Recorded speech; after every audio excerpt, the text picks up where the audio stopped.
Joining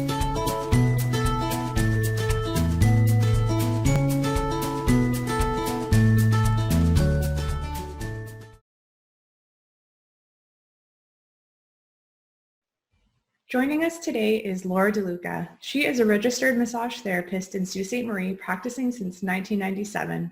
Her massage therapy practice focuses primarily on helping women with chronic muscular tension and pain. Welcome, Laura. Thank you for joining us today. Thanks for having me. So tell us a little bit about yourself and how you became interested in massage therapy in this area of focus. So like you mentioned earlier, I've been a registered massage therapist since 97.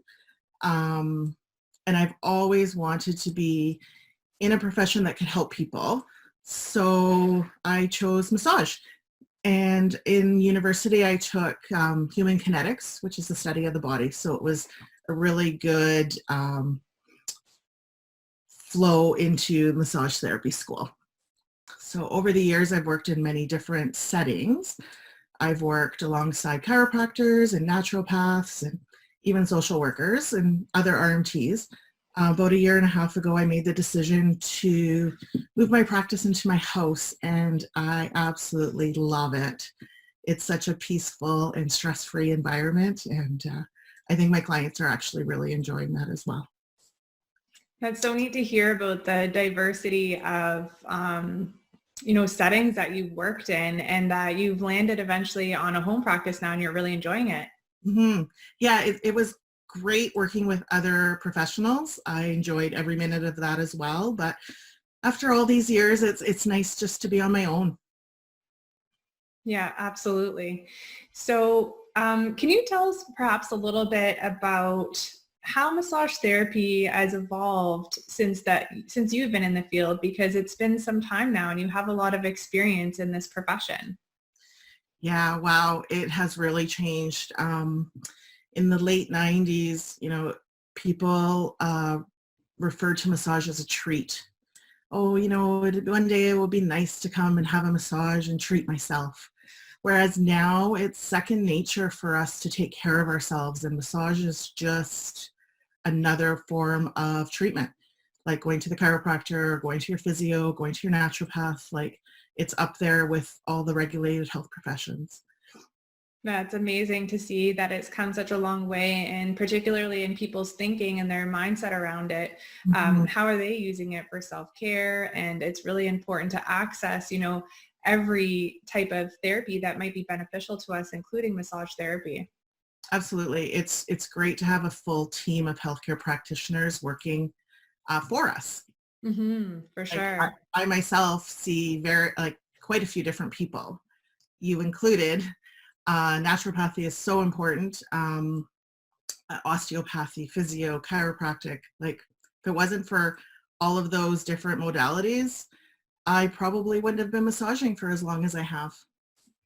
Yeah, it's traditionally thought of a career that doesn't have a lot of longevity to it. And I think you point out something important, particularly when your body is your tool, which can even be the case if you have sedentary work. We live in our bodies, and they certainly need maintenance, and that can come from a variety of different treatment options. Mm-hmm. Definitely. We have to take care of our bodies doesn't matter what job you do. Our body, we only have the one body, and if we don't take care of it, we will have quite a sedentary life after.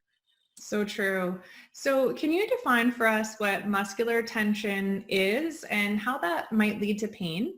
Mm-hmm. Muscle tension refers to the condition in which, like, the muscles in your body or muscles in a specific area remain in a semi-contracted state for an extended period of time.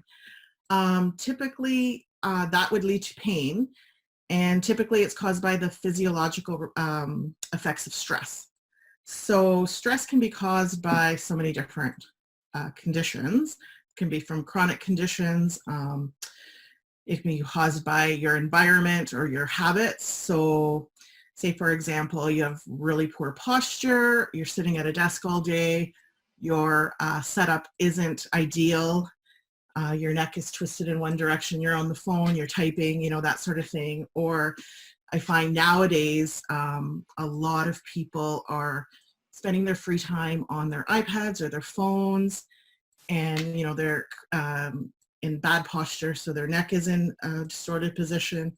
They're complaining about thumb pain because they're constantly typing and texting, and everything we do is attached to a screen nowadays. So that is huge.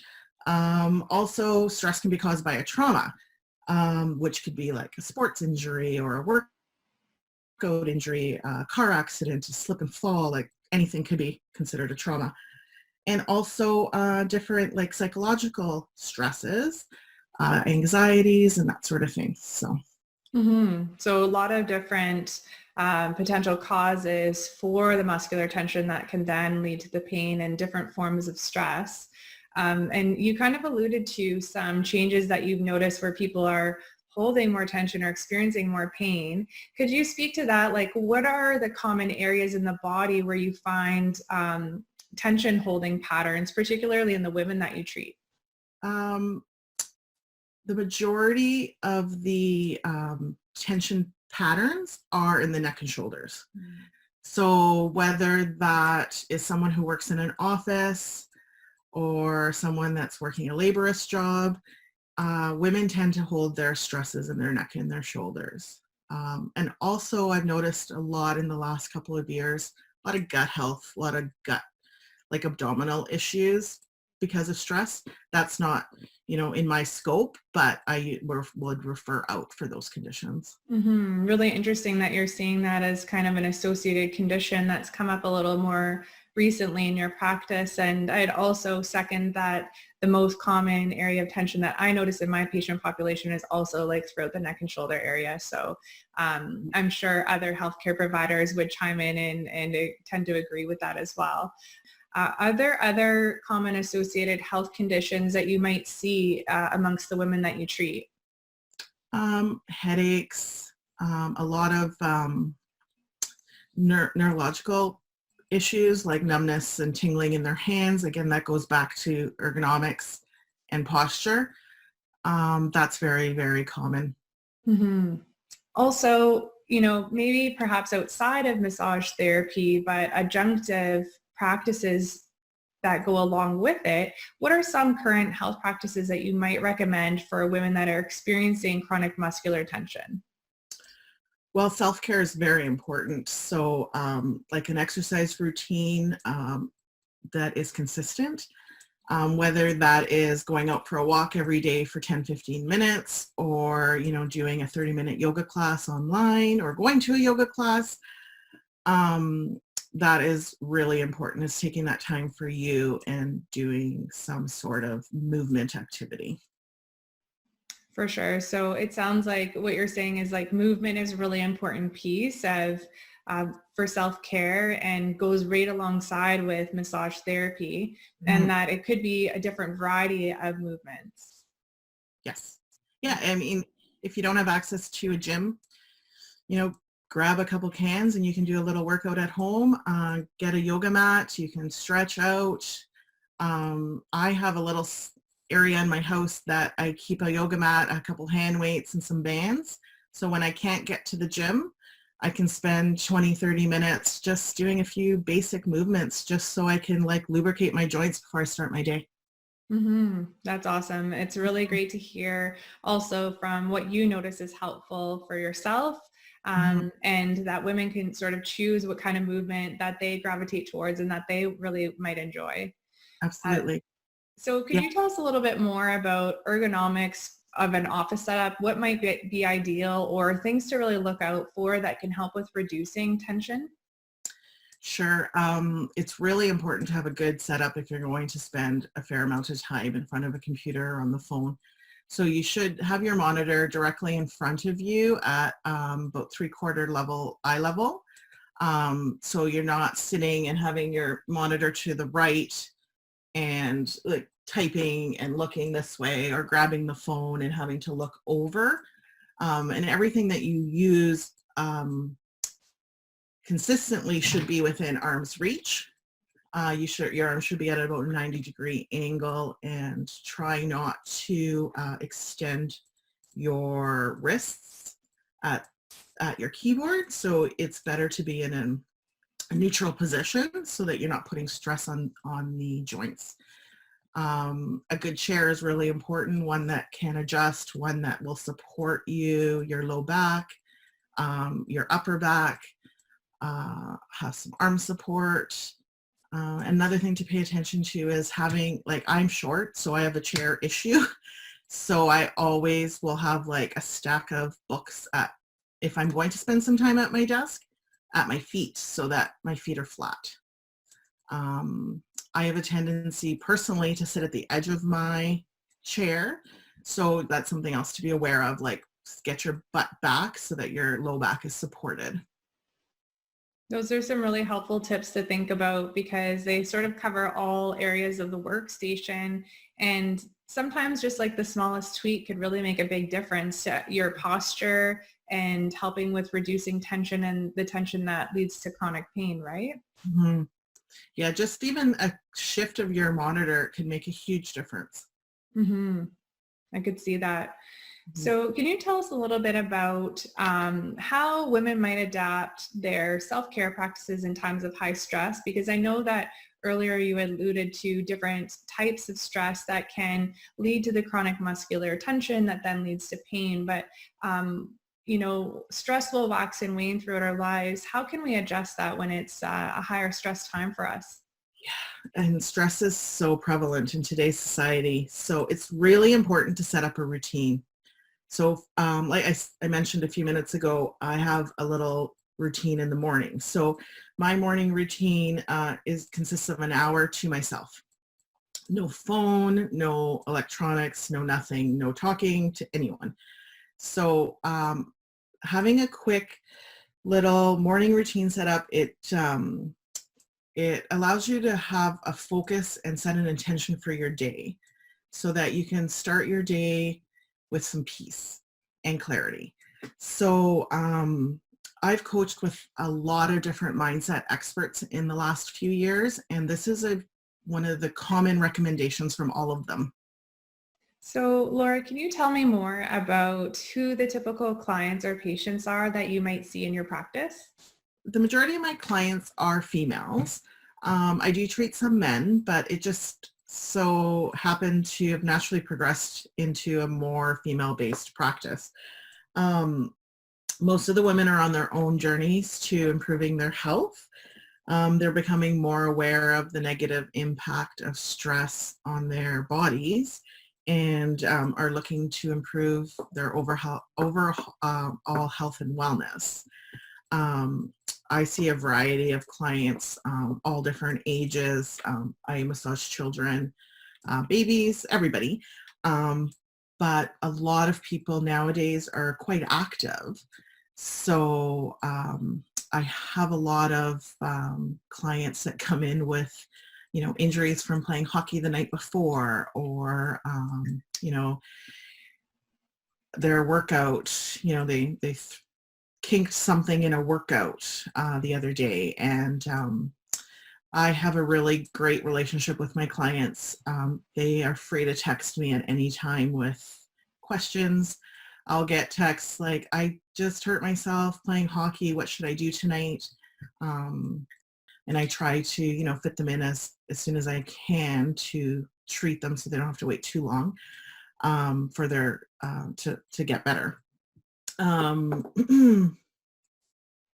That's great. It's helpful to hear, some different examples there of the clients that you see and to know that there's quite a range that might be experiencing chronic muscular tension and pain, and that a need for massage could also arise out of a more acute injury. So there's a lot of different scenarios.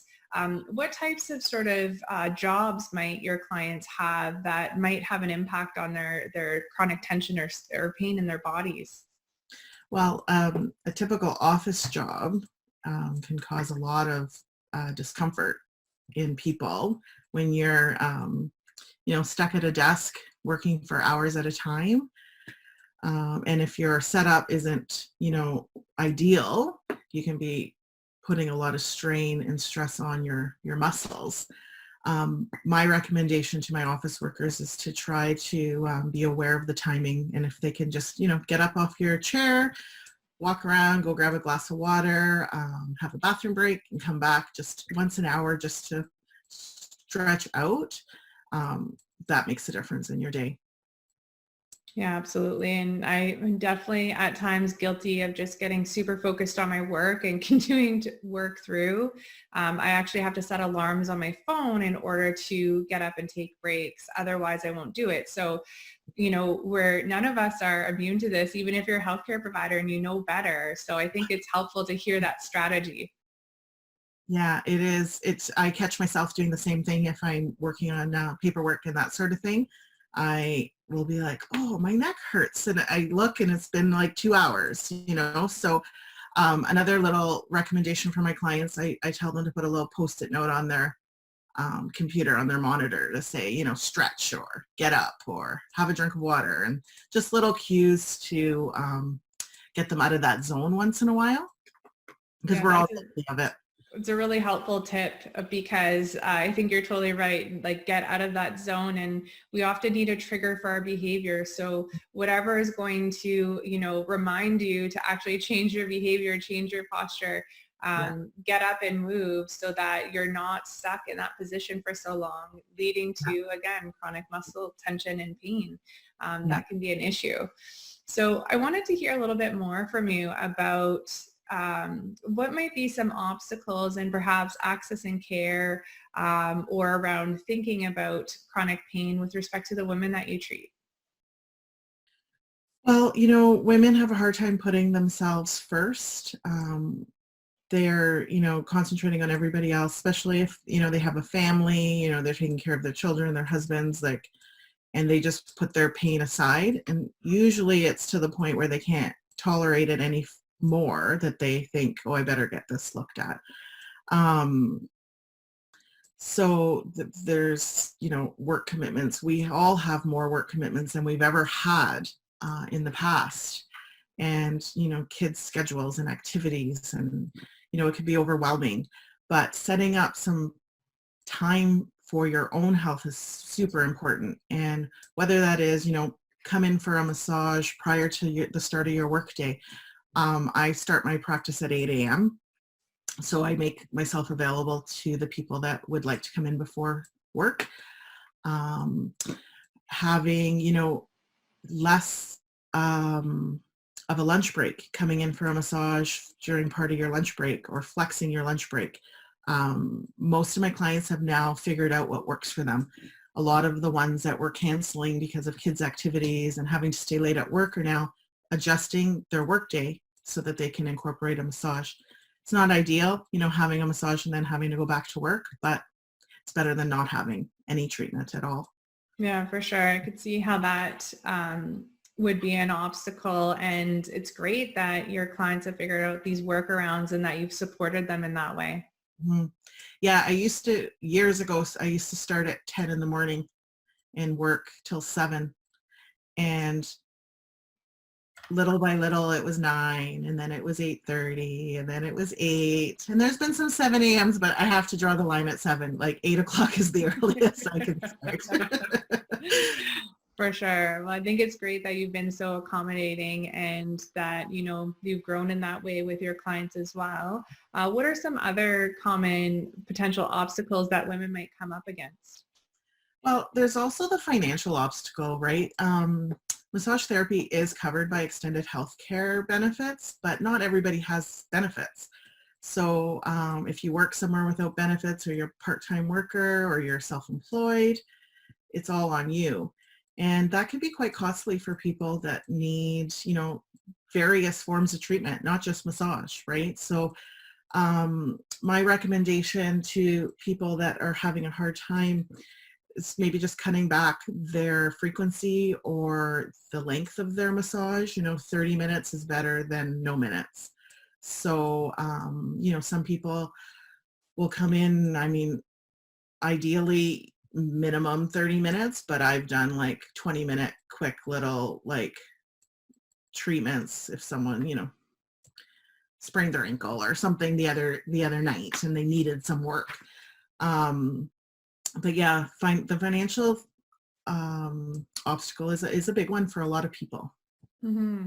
It's great though that there's ways that you could potentially adapt your care with massage so that there's a way to make it work. There's a way Mhm. to overcome this obstacle so it doesn't have to be something that absolutely stops you from accessing care that could potentially help you. Mhm.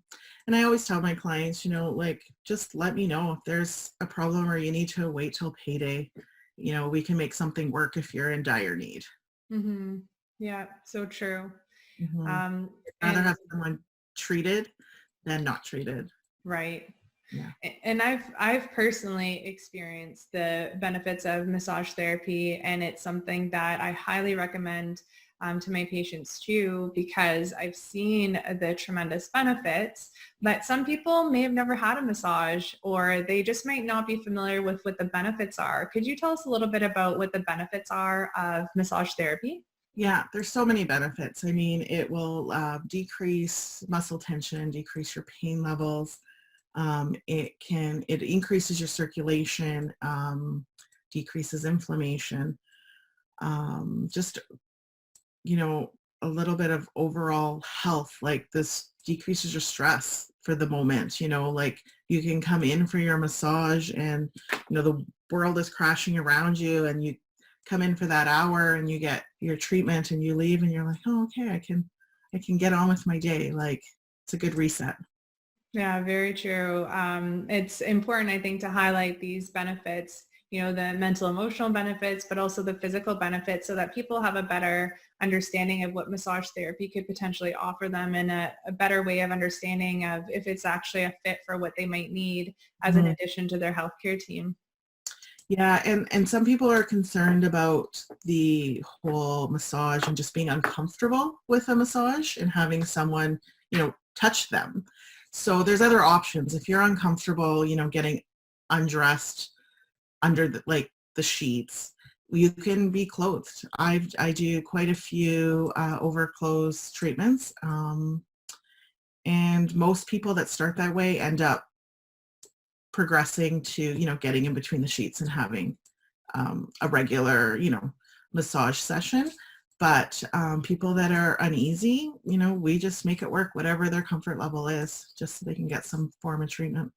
Yeah, absolutely. That's amazing. And I'm glad that you brought up that point because it's something that I've heard at times from patients, the feeling of discomfort, Mhm, just mentally overcoming that barrier to accessing massage therapy when I know it could be so helpful for them. mhm, But it's something that they really have to cross over in their minds of accepting that this is, how the treatment works and proceeds and this is part of it. But I like that you figured out a way in order for people to still access the treatment in a modified fashion. mhm. And you have to be, no matter what type of treatment you're getting, you have to be comfortable. And if you're not comfortable, the treatment's not going to help you any. So, and that goes with any profession, even when I recommend different healthcare practitioners to my clients, you know, they might be an amazing practitioner, but if someone's not comfortable, they're not going to get anything out of it. So a big recommendation for me to my clients is always like, if you're comfortable and it works for you, do what works. So Laura, earlier you mentioned that you've noticed an increase in clients that you're treating that seem to have gastrointestinal issues Mhm. and that you often refer them, but are there any particular massage therapy treatment options that could be helpful? Oh yes, abdominal massage is quite helpful for clients that are experiencing digestive issues. Also, just it's helpful overall with you know clients that have a high level of stress because we hold that stress in our guts. Hmm. And could you tell us a little bit about like what abdominal massage entails or what that might look like? So abdominal massage, um, what I would do is the client's lying on their back. So I would drape a towel over their chest, and then I ask them to hold the towel. So I lower the sheet so that I have access to the abdomen. So clients are quite comfortable. You're draped to the abdominal area, so I can massage that. It's a very gentle massage. You don't want to go too deep in that area and cause extra pain for your clients. But yeah, so people are usually a little leery about it at first because they're like, what do you mean? You can massage my stomach. But then everybody ends up loving it because it's so helpful. Mm-hmm. I know for myself too, when I have an abdominal massage, it really makes the difference. Yeah, thank you for sharing and elaborating that on a bit, because I think people may be unfamiliar with that as a treatment option and not really think about it or consider it. Mm-hmm. And it's great if they could ask their massage therapist for abdominal massage, if that might be a good fit for them or something that they would be comfortable with. Absolutely. Yeah, people just don't consider it as part of the, the body parts that we treat, Right. but it's definitely a treatable spot. So true. So resilience is really an important topic for women's wellness. What does becoming more resilient mean to you, and how does this relate to the women that you treat? Well, I think becoming more aware and being more present in my own body is important. Continuously educating myself, you need to educate yourself in order to grow. So you try new things. Not all of them work. Failure is definitely a possibility and a good thing, because in order to get better, we need to fail a few times before we figure out what works for us. So just, try failing and adjusting and using that adjustment in order to grow a little bit more. So I think overall that is what becoming more resilient means to me. It's just to keep growing. Awesome. I love that. So thank you so much, Laura, for being here today. And thank you so much for sharing all your experience and wisdom. I know that women who are watching this are going to positively benefit from what you've shared. Thanks for having me, Tara. This has been a great way to spend my morning. Thank you.